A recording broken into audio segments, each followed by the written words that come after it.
Same 5? Okay. I can do that. How many reps? 5 by 5. Okay. That sounds good.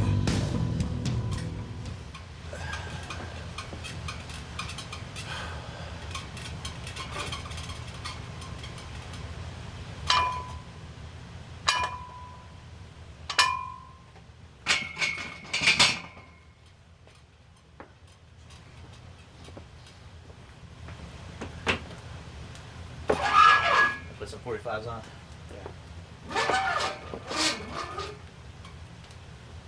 So you said the last time you were consistent was before the cruise? Yeah, pretty much. So I'm on week 1 of Candido again. Oh, gotcha. And I'm almost done with week 1. And then obviously, with the week 2, that's the hell week, And I was like, God damn it, if I have to do the hell week for this podcast, it's going to sound more like a porno because I'm huffing and puffing the whole time. That's one of the reasons I have to stop it. It's like, I can't. Just because of that week. I can't keep doing. Yeah. Because my form would just fuck up. I mean, that's probably a good sign to back off the weight, but.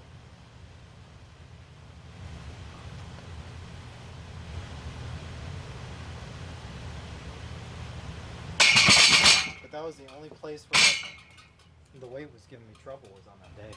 Yeah. Well, yeah, it's actually 2 days.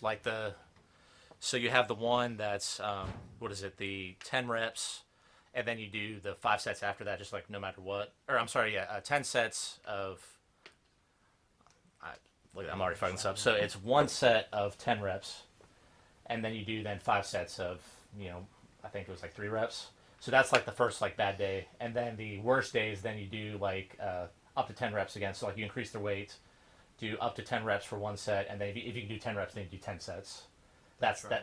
That's and the worst they're day. all within a minute, right? Yes. It's supposed to be 60, that's what kills you. 60 seconds apart. Yeah, that's what kills me at least. Because I can do the 10 sets or the 11 sets I guess total, but it's that rest time. Man, that 60 seconds comes by really quick. Towards the end of that. Yeah. And because usually the first few sets you're up and go you're up and to the bar pretty quick, but then when you get to 7th, 8th, 9th, 10th, you're just kind of slowly going to the bar, kind of giving you some extra seconds to kind of get set up. Oh yeah, I would start doing that once the weight got up. I started. I don't know if you could call that squish or or what. I was draining some extra time out of there. Oh yeah, and I would make every little excuse. So oh yeah, I'll take an extra sip of water. I'm gonna check my phone real quick. Yeah, I would squeeze out an extra 15 seconds. I was like, I don't think this is gonna kill me. I'll do 175 on bench and 235 on squat. Nice. I had Okay. a squat down. Pretty bad. How many 5x5 on squat too? Mm-hmm. All right, cool.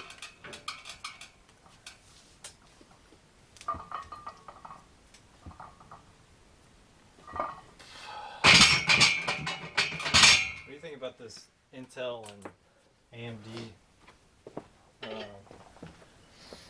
competition? Yeah. Did you? So are you aware the new announcements that happened? I know just enough. I saw Linus Tech Tips. Gotcha. He had a video. He's like, yeah, I wish I bought some AMD stock. Yeah, I actually saw the same video. Yeah, Intel's in some big trouble right now. I mean, I have an AMD CPU. Mm-hmm. With the new Ryzen CPUs, man, they are they're on fire. So essentially, what's going on is AMD is ahead in the wafer tech. So I'm not sure if you're too familiar with I guess wafer size and all that, where it's the nanometer size of the CPUs. So the smaller the nanometers, the more transistors you can fit on one die. Oh, okay, yeah. And so essentially Intel's behind, way behind, 3 or 4 years behind AMD. And so what that means is that essentially there's a limit, because the more transistors you have on a die and the bigger the die gets, the more heat it produces. Oh, okay. So there's a limit, because if you make the die too big, then it has to throttle, because CPUs can only get so hot. Is that because they're too far apart? It's because it's just more essentially the bigger the die, the more it has to I guess the more heat it produces, essentially, because the more you scale up, and then the fan has to be bigger, and it just the latency is more, because the transistors have to talk to each other. So the more you scale up, and it can only get so big. So essentially, because AMD is years ahead on that they can pack more transistors, which means more clock speed, faster CPUs just in general. So it's one of those things where Intel has always been the leader for almost since like the since they started the wars between each other. So this is like the first time since probably 2003 that AMD's actually had a huge edge on Intel. And what's really weird, Intel's in a weird spot because they stopped doing mobile CPUs too. Well, they still do like laptop stuff, but I'm saying like mobile is in like phones. Oh, okay. So they completely got rid of that division, and then they're stopping cellular CPUs too. So like they would produce like cellular antennas for like phones. Mm-hmm. So they stopped doing that too because they were so behind in the tech. So they're in a really weird spot right now where desktop CPUs were their main moneymaker, but now with AMD taking over, they're in this really weird spot. Yeah, I remember hearing sometime within the past couple of months. This will be my working set. Working set, okay, cool. Sometime within the past couple of months, people were talking about it, and it was like, oh yeah, Intel doesn't have anything to worry about, even though AMD's getting, on their heels or coming past their heels. Well, see, that's the thing is Intel has been such a bigger company, and they have so much more to spend on like their budget, on their R&D budget. But to hear Linus Tech Tips Yeah, put it the way that he did, it's like, wait a second. This is a bigger deal than it's a huge deal. people were making it out to be. It's almost like the equivalent of like Microsoft, losing to some like company that's a tenth of its size. So Intel's a huge company, and AMD, there was a while where AMD wasn't even making a profit, and then almost actually went under for for a few years. And that salt really helps. Does it? Yeah. So far, with that one, it felt much better than it has for the past couple of weeks. So what does it do? Just like gives you like boost of energy? Well, it's weird. Like the keto diet, if you don't, one of the whole purposes behind the keto diet is that you don't stimulate insulin, right? So you don't eat high glycemic carbs and you don't eat enough carbs to like just keep pressing that insulin button throughout the day. If you go a long enough time without a huge spike in insulin, I'm not sure exactly the mechanism, but you lose salt, right? Yeah. Your salt retention is weaker, and so you pee out much more electrolytes. Gotcha. And so if you don't replenish those, like requirement for electrolytes go up. If you don't replenish them, then you just that has so much to do with water retention, with neuromuscular firing. I don't know exactly like what's gonna suffer first before you see like really bad side effects. Yeah. But I'm sure energy is probably a factor, right? yeah, just like I've had tons of caffeine today, and then maybe an hour before you got here, I started drinking that salt, and I was feeling like I hadn't had any caffeine at all. Huh. Like in the morning, that caffeine boost was great, along with like the cortisol spike and whatever that usually happens in the morning. But then it just kind of tapered off Yeah, it's like towards midday. I've had so much caffeine. Why do I have a mid-afternoon like crash? Yeah. I don't have an insulin crash or a sugar crash. Yeah. It must be salt. Huh. It's Yeah. probably Actually doesn't make sense. it's like a more extreme version of what athletes probably go through when they go through some really hard, long endurance exercise. Is this where, now this may be a stupid thing, but is this where like when you drink water it like doesn't quench your thirst? Because you need like more in your system to, I guess, for that thirst quench? Yeah, it's my understanding that dehydration isn't just a lack of water, it's an imbalance in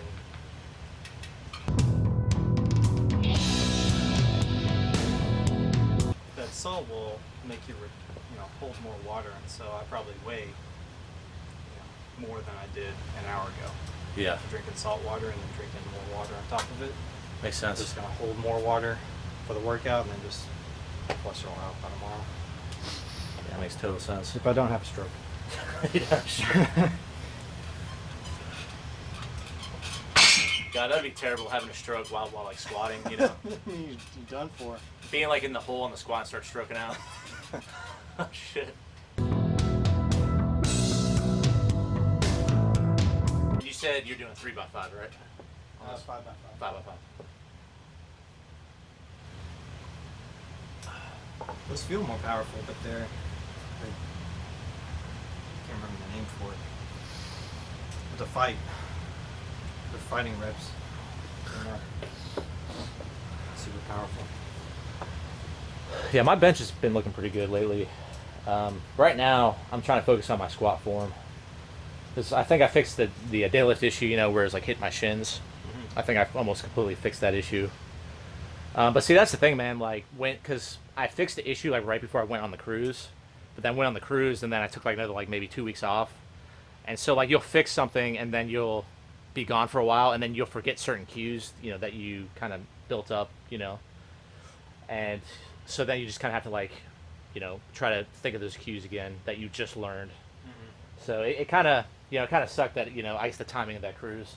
It was kind of good, like the timing was good as far as the program, because literally the program ended like a week before the cruise started, so like the, you know, the previous cycle of Candido. But I just like, you know, had that breakthrough with like my deadlift, you know. And then What'd you get? 390? 390, yeah. Yeah, 390. Which it went up pretty easy, honestly. I think I could have done 405. But I was having some pain in my calf muscle, so I was like, you know what, I don't want to, you know, risk an injury, so I was just kind of trying to be disciplined, you know. It was right before my cruise. I'm like, well, what if I fuck up my, you know, calf and then, you know, I'm injured for the cruise. So I was like, you know, I'm just gonna play it safe. You know, there's always next time. So That's the way to be, especially now that we're in our 30s. exactly, I don't want to risk, you know, having some like game-breaking injury, you know. So, and like it wasn't like super painful, but it was enough to where it's like if I bumped the weight up, like, you know, something could happen, you know. Yeah, I've been in that territory. I don't think I've ever gotten 405 even off the ground. I think I got 390. Yeah, I think I equate it to fixing my form, because there's no way I gained that much strength, because I did what was that? I did 365 for 2 reps, and man, that was like the ultimate grinder. And 390, like the 390 went up quicker than the 365 for the first rep. Wow. So it definitely was a form issue that, you know, I guess like more of a mechanical advantage or something that was improving there. I think we talked about it before, but that bump between like around 385, 390 to 405, it's got to be more of a mental thing. It has to be.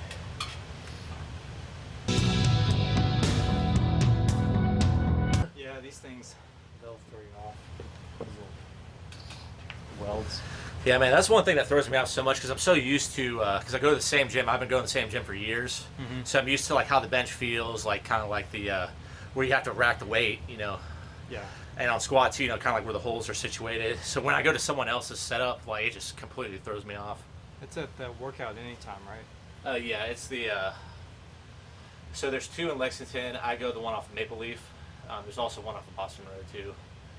Which one of those is by the movie theater? So that is the one off of Maple Leaf. Is the movie theater By one. Jimmy John's? Yeah, it's like, so yeah, there's like AMC right there, and then there's like Jimmy John's like right next to Gotcha. the gym. I went to that one time. But those bench presses, there's no like guardrails or anything, right? It's kind of a bare bench press. Yep. Honestly, I'm so used to it though, because the gym I went to before Workout Anytime had the same setup where it was, you know, no like safeties at all, and I've never. you just have to know your limits, you know. Yeah, I've never been to a gym that actually had safety. Yeah, I mean, I know my limits almost to the pound and to the rep, so if I feel like I'm gonna fail the next rep, I just don't do it. I just don't attempt it. That's a good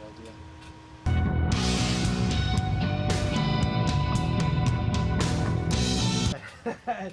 I failed on 115 one time. How'd that happen? It was, I think, between junior and senior year of high school. And back then I was doing 10 reps at a time. I probably failed on 7th or 8th rep, and one of the guys a year ahead of us, William Downey. I don't know if you ever knew him. He was like I know the name. I'm not too familiar with him. he saved me. I was so embarrassed. He pulled this. I was probably 130 pounds, 135. Yeah. Yeah, same thing happened to me. So this was even more embarrassing probably than you. It was the first time I've ever benched actually, and I had like a home setup. It was just some like old ass like rickety bench, like old ass weights. It was like all like rusted and shit. So I just put some oil, like on the bar. I was like, this would be good enough, whatever. You oiled the bar? Yeah, well, because it was like rusted, so like I like oil, so like not like in the moment, but I like kind of made it to where the rust wouldn't affect me as much, I guess. But so essentially, I didn't know how much weight I had to do, so I was like, I'm just gonna guess. I was like, okay, this seems like good amount of weight. It was way too much apparently, No. and literally it's one of those things where it wasn't even like close. I took it off. I was like, oh, this feels kind of heavy. It's like, I got it. Went down and just was stuck.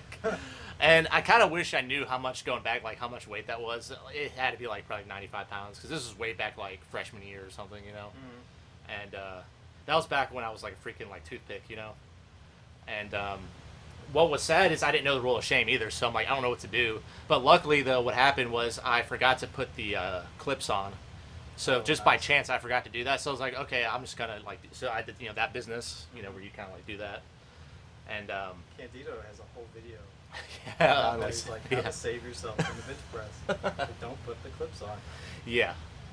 But man, I don't know what I would have done if I would have put the clips on. I mean, shit, because I didn't know about the rule of shame, so I would have. I mean, eventually I probably would have thought that in my head to do that, but kind of if you're panicking, Oh yeah. God only It makes knows. things so much worse.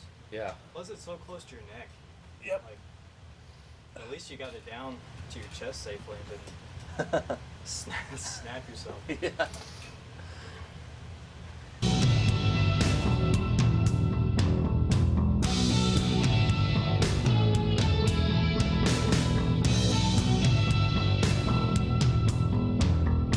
On that creatine. Oh yeah. Get them roids.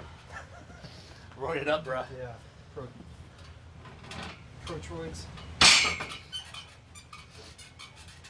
Yeah, I just started back up about maybe like a week ago, and I haven't been doing too good because like there was like a day I forgot, and then there was like 2 days I forgot. So I've been doing it for a sticks week, around but in your system for a while, Yeah. I think.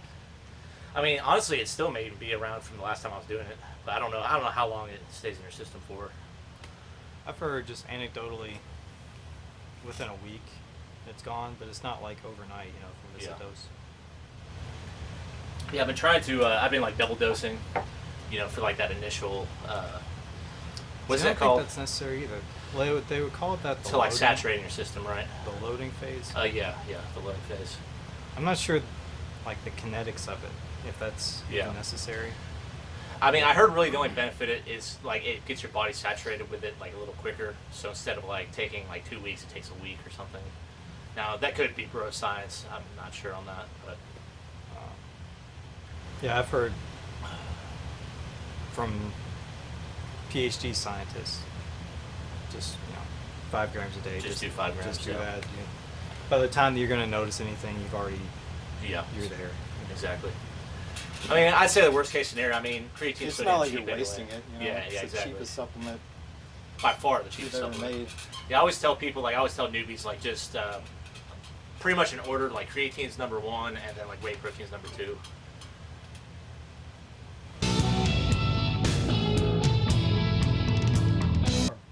Remember, you got an audience for this one. You don't want to fail on your first Yeah, podcast. exactly. Snap my shit up.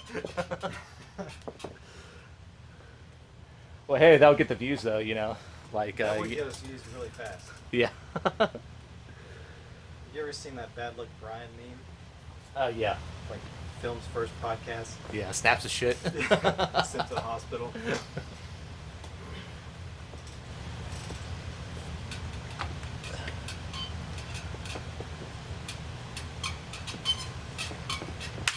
Yeah, I've always been pretty conservative with my lifts, for the most part. Me too. Yeah. Especially in the first couple of years. Like, Yeah, where I didn't get- know shit about shit. where I was probably even stronger, at least with deadlift back then. You know, I'd get up really high and then like, something about my form felt weird, so I'm just gonna back. That'd be nice. So that's, for the last one. I'd lose a ton of progress and then end up like, because the mental game would come on like, oh, I didn't get 405, so I gotta back up, make sure my Go back to 135 and work on your form. You know the meme on that. Yeah, I'll spot you if you want, just in case. Okay. Honestly, I feel like it's a mental thing where when I have a spotter, I feel like I can lift more because you know you kind of have that relief in your head where if I fail, you know it's no big deal type thing. Yeah, there's always that. I mean, I'm lucky I've got these safety bars, so Yeah, true. I've been operating with. I can at least help you know if you're kind of you know that last rep, you know maybe just help you just slightly.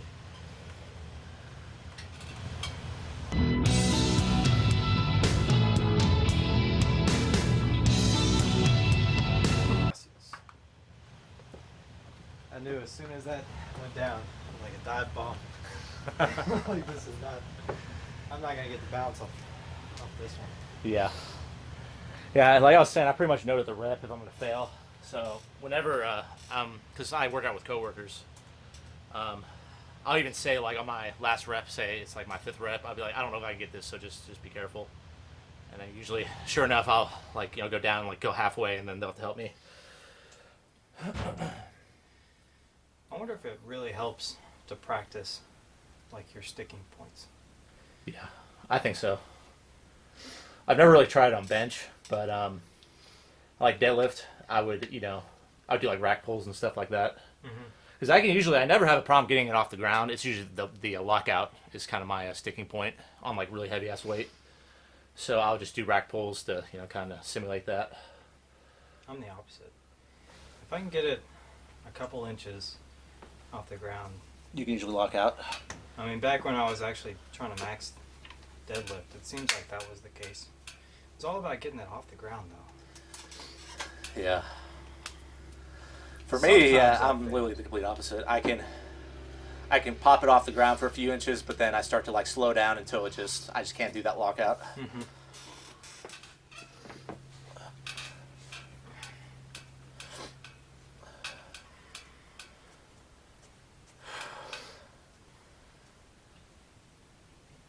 I can't believe I'm doing this bench when I just did like a heavy bench day yesterday. What'd you do yesterday? I did, well, let's see. So it's Your first week, that's... it's where you do like the high rep phase. Okay. So I did, so yesterday I did 10 reps of 125, 10 reps of 170, 8 reps of 185, and then 6 reps of 190. Nice. Something like that. I don't know. It was around there. Actually, I think I got that wrong. I think it was 195 for 6, 190 for 8, and then 170 for 10, and then 125 for 10.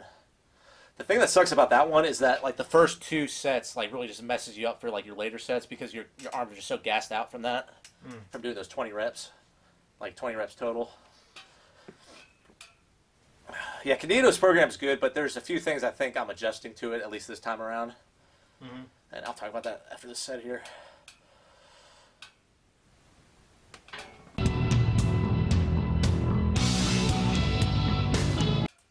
It must be taller people. I think Bitten was doing the same thing. Doing the same thing. Yeah, but he would... You got close, but I think he would hit this on the way up. Yeah.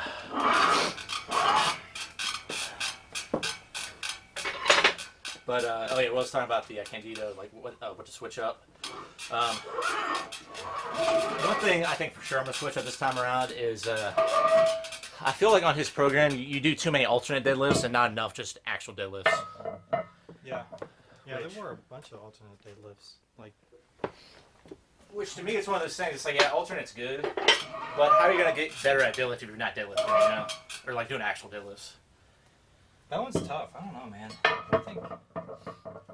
Because, like, even with the strong lifts, like the most generic version of the 5x5, it would only be deadlift once a week, I think.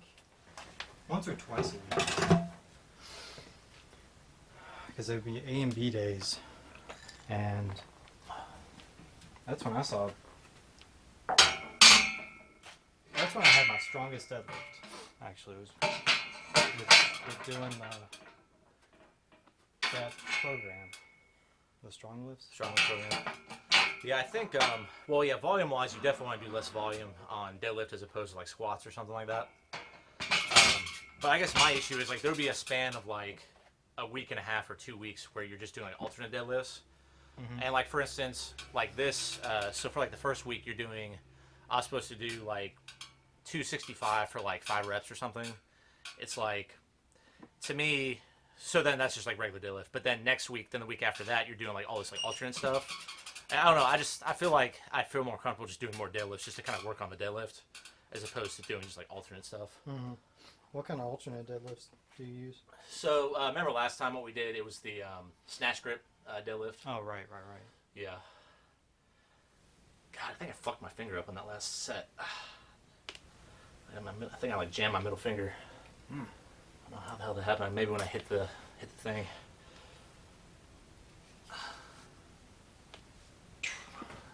Man, this is an awesome first podcast. Technical difficulties, injury, failure, rep failure, hitting the rack. No failure on the squat. See, we're making it exciting for our fans for like probably 2 viewers that we're gonna get. So you're gonna throw this up on YouTube afterwards? So I'll show you. I'll send you all the links of what I'm gonna do. Is so there's the best actually is some like alternates to YouTube. There's this thing called BitChute's probably the best one, where it's essentially like a YouTube alternative. It's like a free speech alternative where, because YouTube's been getting some flack for like banning certain videos or so BitChute's kind of like an alternative where like they don't like ban any videos besides like porno and stuff, obviously, because if you're just not strict at all, then it just turns into a porn site essentially. Everything defaults back into a porn site.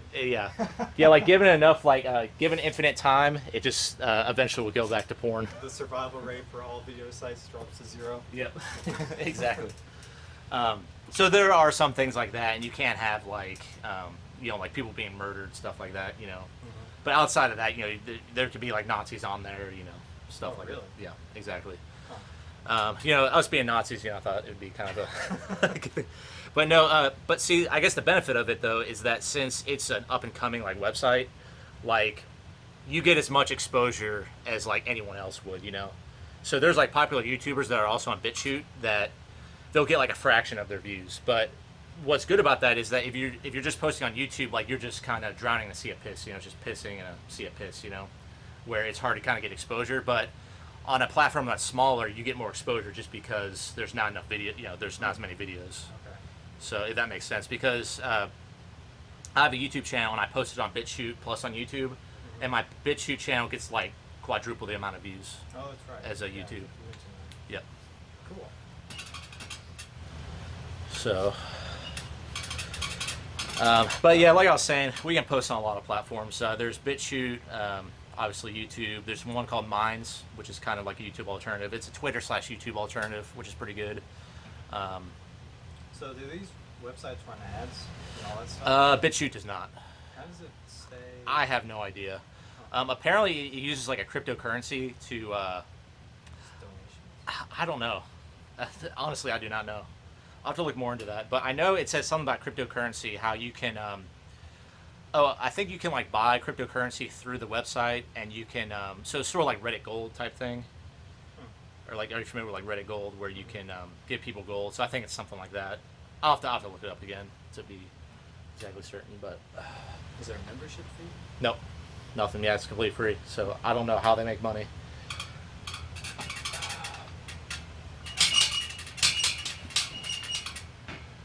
Probably those Nazis. Yeah, it's all that Nazi money coming in.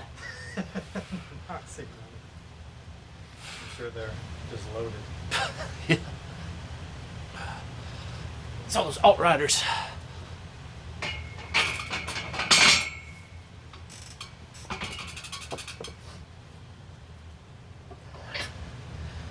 Yeah, I'll have to look. That's actually a great point. I have no idea how they make money. Probably like George Soros, conspiracy. You just let's throw all those people in the same. Yeah. Yeah. If you don't agree with me, you're a Nazi, alt-right. And you fund BitChute. Yeah. Fun BitChute. Yeah, literally the first thing I'm gonna do after we're done with this is I'm gonna look up how they make money.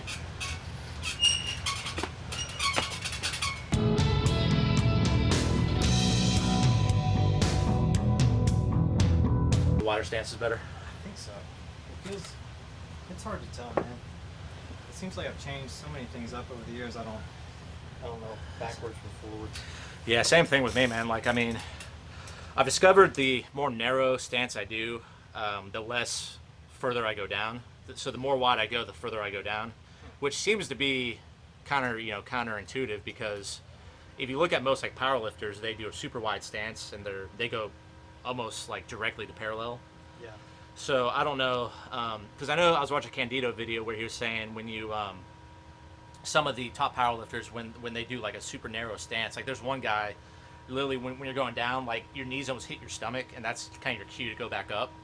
And like the form looks really, like a high bar sport. yeah, it almost seems like a high bar, but he's doing low bar. And when you look at the video, like his form is like, this is like dog shit form, but I mean it works for him. And he said, everyone's built differently, so whatever works for him. He's like a high end powerlifter, so I'm not one to tell him his squats are wrong. Mm-hmm. And then another thing I've been working on is kind of like my grip width, because I was trying to. I mean, the main thing I'm trying to work on is like the imbalance now. So I was thinking maybe doing like more of like a tighter grip to kind of tighten my back a little bit more, because the wider you go out, the less tight your back's going to get. I mean, for the most part. But see, the thing is, whenever I do kind of like a shorter grip, like my it kind of puts some weight on my elbows, and I get elbow pain. I can't do that. Yeah. So I guess really just find a balance between not going too far out, not going too far in. So I just have to just see what works for me, I guess. So today I was going to do kind of more of a closer grip than usual, just to kind of see if it helps my imbalance issue. There's so many variables. Oh, I know.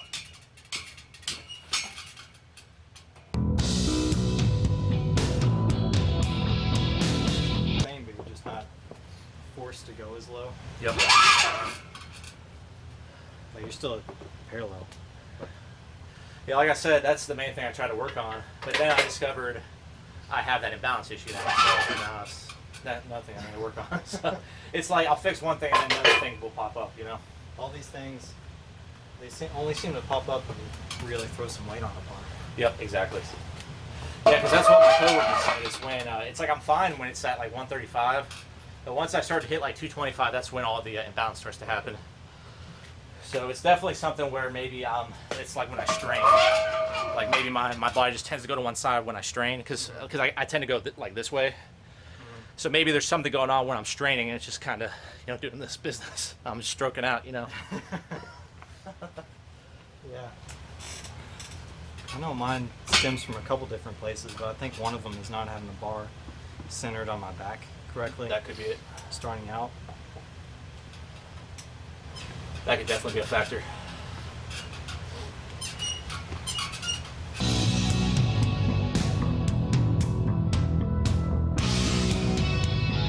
Basement get hot like during like the really hot months? Well, I mean, it was upper 70s outside. Lower 80s recently. So, not really. So I'm wondering It's those probably- days where it gets like 90 something. Wonder if like. Oh, it's much better down here than it would be like trying to squat outside. Oh yeah. Because I did that 5 years ago.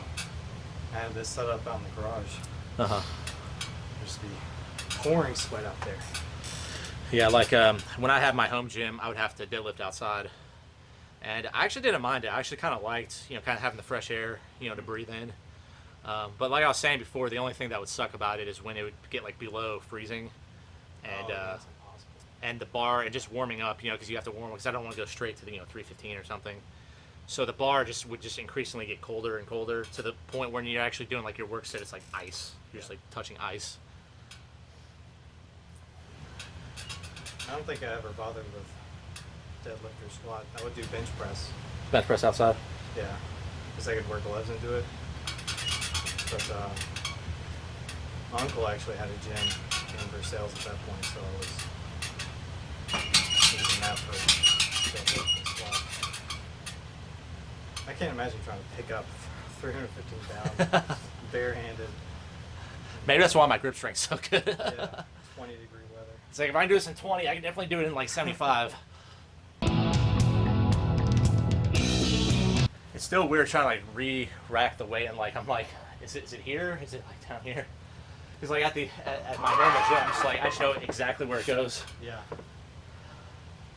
Yeah, it's working out with a short person.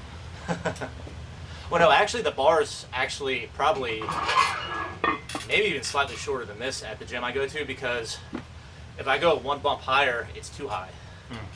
So I need something like almost like in between, because I'd rather it be too low than too high, because if it's too high, if I'm having some like heavy ass weight, I'm gonna have to like go on like my tiptoes, you know, Yeah. ever so slightly, which obviously is a bad thing. So I'd rather go like down a little bit than like try to do that shit, you know. Have you ever dropped it? Dropped a squat? Well, I failed. I failed before, but I had the safety bars on, and I just went, you know, I just went down to it. Oh, okay. But you never like? I never bailed on a squat. No, I haven't either. Not. I couldn't even imagine how loud that would be. I've been around it. One time, first year I was lifting, I went out with a friend, and he, I think he was just testing his limits, and he ended up failing on one. Just crash. It's loud. Let everybody know. Jesus. Like, did he get a few reps in, or was it like literally first rep? Well, he was testing his max, so he was just gotcha. doing one rep at a time. My favorite is when I went to the workout anytime in Versailles for the first time. Some guy wanted me to spot his squat, and I'm like, I don't know how to spot. So I was like, I guess I'll just pick him up from his waist. And of course he failed it, so I like literally had to like grab him and like do that. That's such a weird thing to ask somebody. I know. I mean, I guess you have to, but you don't really have to. 'Cause, yeah, there's safety bars.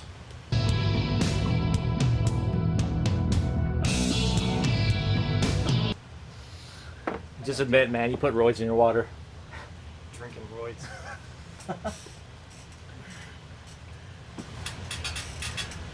Could you imagine that if like roids were like legal and they just like bottled it up in like a fluid form somehow? I thought they did.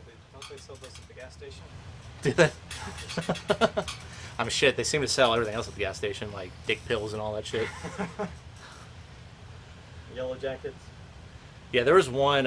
It was actually at Kroger. It was Extends. Have you heard of that? Mm-hmm. I've seen those packages. Maybe that one Reddit subreddit. Maybe you should try some of that. The small dick problems. yeah, small dick problems. Poor guys. I still need to visit that subreddit to see what it's No. about. Nothing good. So is it just super toxic? Is that what you're saying? Oh yeah. Nothing. You know, I think I'm actually gonna do my work set. So it calls for 195 for 8. So Oh, okay, we're yeah. pretty close to that. So I might as well just go and do it. I was gonna kill.